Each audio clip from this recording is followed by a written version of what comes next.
Hello and welcome to Couchbase Use Cases at UPS. I'm Konstantin Tadnev, UPS Principal Architect, in part responsible for database technologies. If you'd like to ask a question during this presentation, please use a chat box below, and I'll do my best to answer your questions as we go. And without further ado, let's dive right in. You would probably agree that technology for technology's sake is meaningless. Wouldn't you agree that it's always about some business or social purpose? Here at UPS, we use technology to serve our customers in global logistics by offering transportation, warehousing, distribution, and much more. We operate globally, navigating complex regulatory landscape and delivering culturally tailored content over a variety of digital channels. We adapt customer engagement to local specifics, for example, offering shipping and visibility over popular social networking and mobile platforms. You may think of UPS as a trucking company. You would not be wrong. We do own over 100,000 vehicles, and we do it in an environmentally conscious way, investing in electric and other alternative energy sources. UPS takes a rolling laboratory approach to its fleet.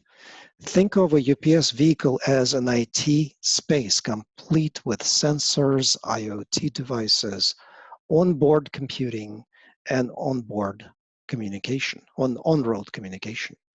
Think of the flood of information that vehicle telemetry alone brings to bear. And of course, we are one of the largest airlines in the world. In fact, the Air Transport Association named us in 2019 the second largest airline worldwide by freight volume flown. And operating an airline brings resiliency of IT assets to a completely different level. Imagine a situation when you cannot land a plane if your system isn't up and operational. And of course, there's always mobile. You have probably seen one of these devices that you see on the screen here, carried by UPS drivers. But there is much more to mobile at UPS. Productivity, efficiency, optimization, and customer visibility are just a few critical functions served by hundreds of thousands of devices. Then all this information captured by IoT and mobile devices is streaming to UPS data centers and public cloud in near real time, and then is being served through a variety of digital channels to our internal and external customers. What you see on the screen is but one example of that, is UPS Tracking, which is growing at staggering pace. We are approaching 500 million tracking requests per day. And an overview of UPS would be incomplete if we wouldn't mention drone delivery. We're not new to drone delivery. We started flying drones in 2016 in Rwanda as a nonprofit effort aimed at delivering critical medical supplies and vaccines to remote rural areas in Rwanda and then later on in some other African countries. And last year, we started the first commercial drone operation in the United States through our Flight Forward subsidiary. Operating drone deliveries is mainly a digital challenge, not a mechanical one. Enabling safe operation in complex conditions, including avoiding moving obstacles, dealing with weather factors, etc., is a daunting task. So, how is Couchbase helping? It's been 5 years over 5 years since we introduced Couchbase to the enterprise. We have 30 applications in production. What you see on the screen is a description of our largest application to date. We anticipate that we will soon exceed these numbers by introducing another large application to our portfolio.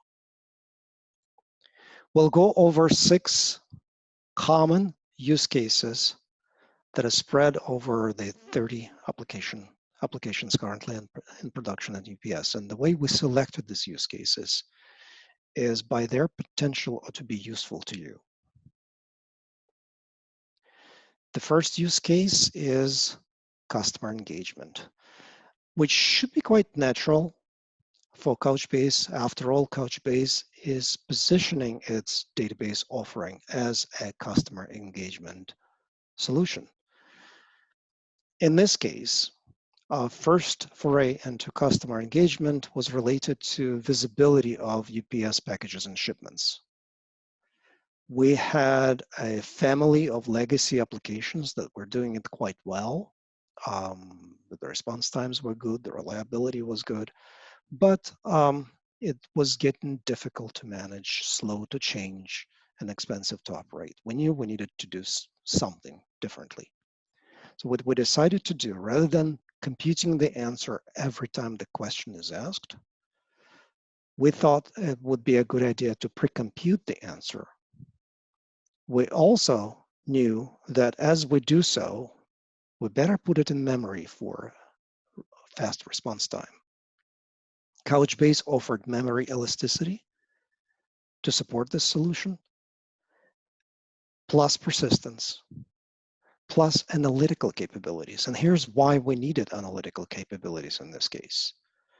We present all kinds of dashboards to a variety of customers, including residential customers and business customers, allowing the users to slice and dice through data. What Couchbase offers falls into the category of HTAP. HTAP is a term coined by Gartner Research, hybrid transactional analytical processing, and it refers to very low latency operational data available to, albeit not too complex analytics, but very useful because of its low latency.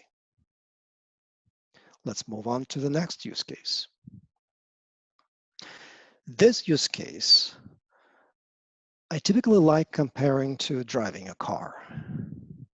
When we need to drive a car, we do not assemble it from its constituent parts, drive it, and then take it apart again just to put those constituent parts back on a shelf. Instead, we're treating a car as one unit. Likewise, business information quite often is used and managed and accessed as a consistent set, as one unit. Some examples at UPS are customer profiles, address and location profiles, characteristics of physical and IT assets. So how's Couchbase helping? Document-oriented model is all about consistent sets of data. One consistent set of data is a document. And incidentally, document model is rather simple. Imagine we would need to solve the same problem in the relational world. We probably would end up with hundreds of tables, where Couchbase allowed us to solve the problem with just a few document types. Schema flexibility is also a huge advantage, which in our mind contributes significantly to business agility. Let's take a look at the next case. Speaking of agility, agility these days is unimaginable without microservices. And one of the principles of microservices is to hide implementation details. That pertains in part to databases, to data stores. So how do we hide a data store behind a microservice using Couchbase? We started off with key prefixes, but to do that, you need a common component that manages those prefixes. And you need to support that component, you need to upgrade it. So it introduces another layer of complexity. Okay, well, can we do it by bucket? When there are just a handful of microservices, perhaps, but the number of buckets per cluster is not limitless, although that limit has been expanded substantially in Couchbase 6.5. Another way of doing that would be to give each microservice its own cluster, but many a time, a microservice deals with a limited data set. This means that each of these data sets would need a full cluster, at least 3 nodes. That gets expensive really quickly. And finally, Couchbase 6.5 introduced what we really needed, which is collections. In 6.5, it's in developer preview, and we anticipate this to go GA, generally available, quite soon, hopefully in Couchbase 7. One more note about microservices and Couchbase. Typically, microservices are developed and deployed through CI/CD, continuous integration, continuous delivery pipelines. Couchbase, with its flexible schema, makes it easy.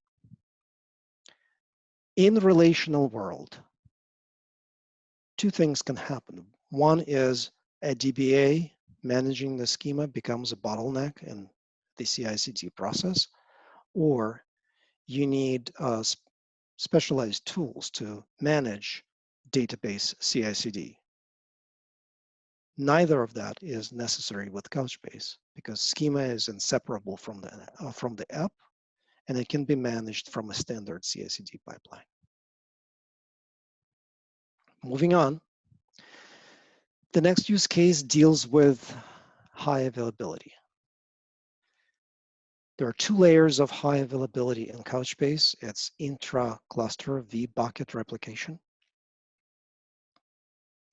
and it's geographically dispersed replication through XDCR. We're going to talk a little more about intra-cluster replication done in public cloud. It's an interesting case. But for now, let's mention that we think that there's still room for improvement in Couchbase replication, especially in XDCR. And that is in the area of conflict resolution. Today, there is one winner and one loser in conflict resolution. The loser is dropped on the floor. The application doesn't know that the mutation failed. And the data that was carried by that mutation is lost. So we would like to have a different behavior. We would like an application to have an option to A, be notified that a mutation lost, and B, have an opportunity to reprocess that mutation at a later time.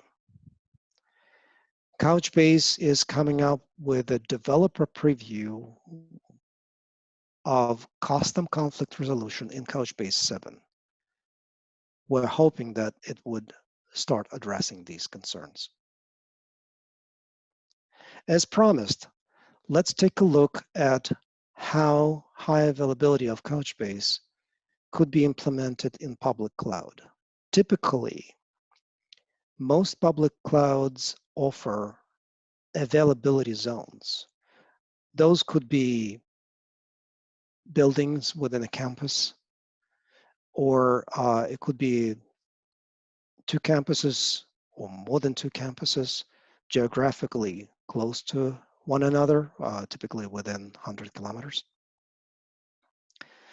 And the reason those availability zones are offered is to avoid a catastrophic failure of a building, for example, affecting the whole building or affecting part of the building, and continue processing using other availability zones which are close enough to provide opportunities for synchronous replication. So in this example, we have 3 availability zones in a single region. And what Couchbase offers is server groups.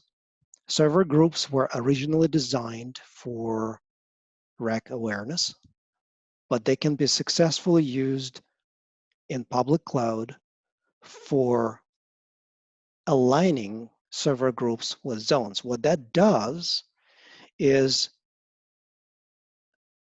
every vBucket has a replica in a different server group, and by consequence, in a different availability zone. So that provides for much better high availability stance.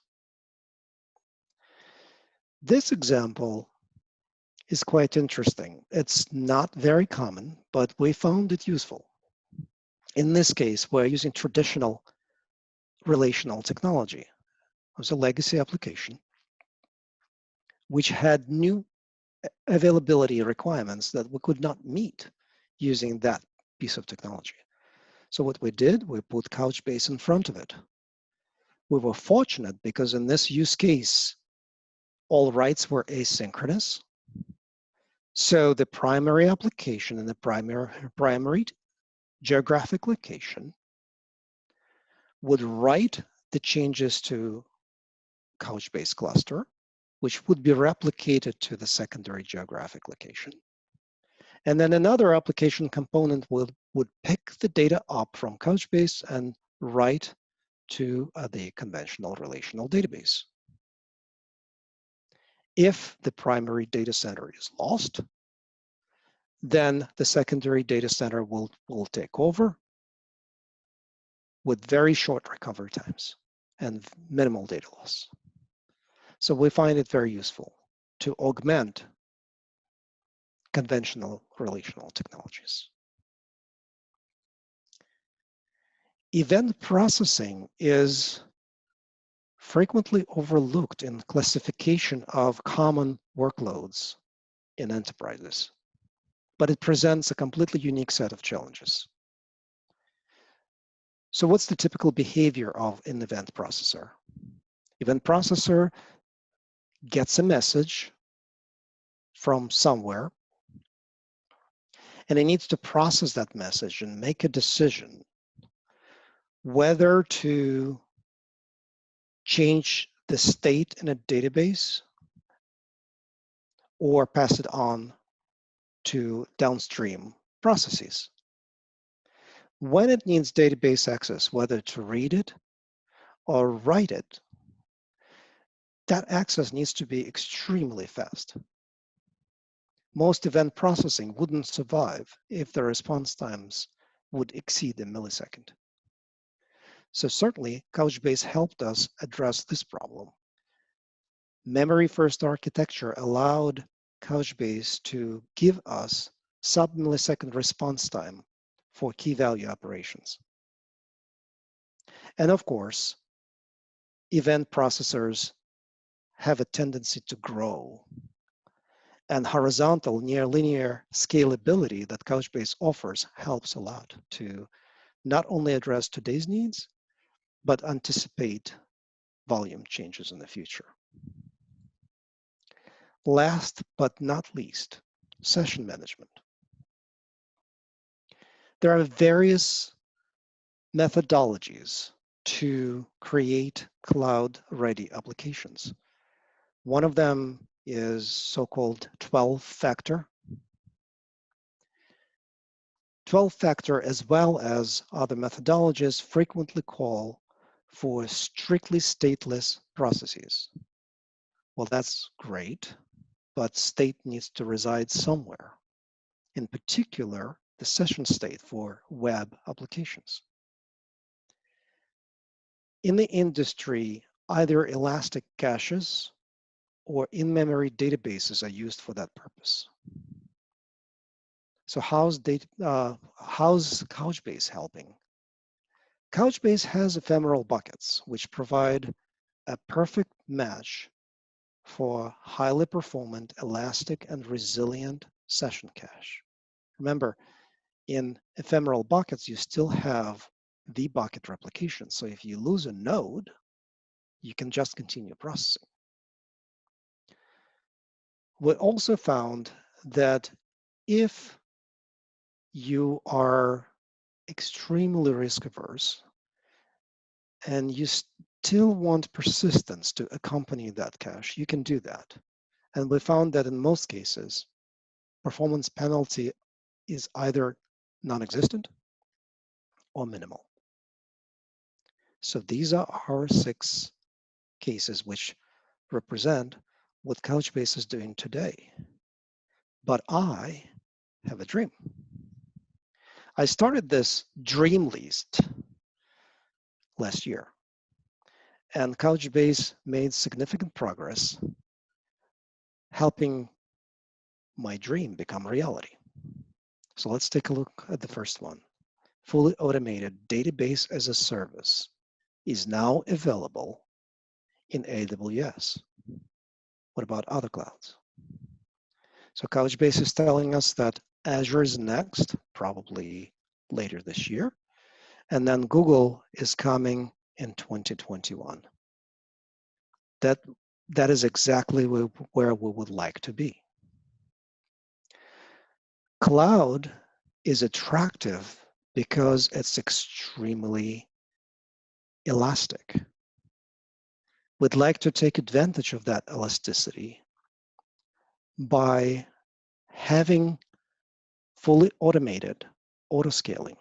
We would like to scale out if the workload increases, and we would like to scale back in if workload goes down.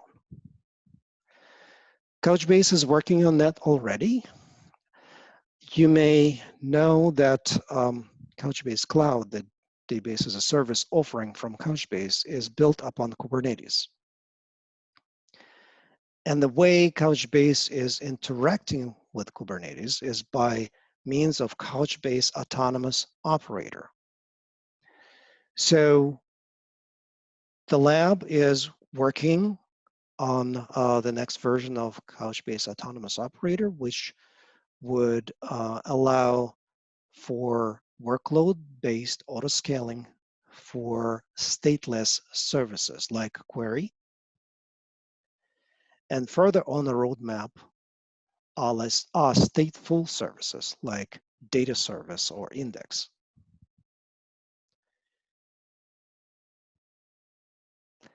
Then, of course, after this work is done in Couchbase Autonomous Operator, next step would be to bring it in to the Couchbase Cloud, to Couchbase Database as a Service. So we are in the anticipation of that.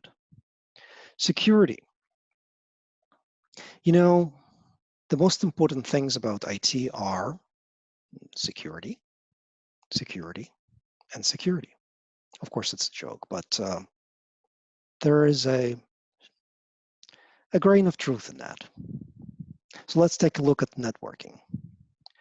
We believe that one of the most desirable postures in network segmentation in public cloud is an ability to run a database as a service in a private network segment. And Couchbase is already offering that in Amazon, in VPC, Virtual Private Cloud, and we hope that the same would be offered in Azure on VNet and the equivalent in Google.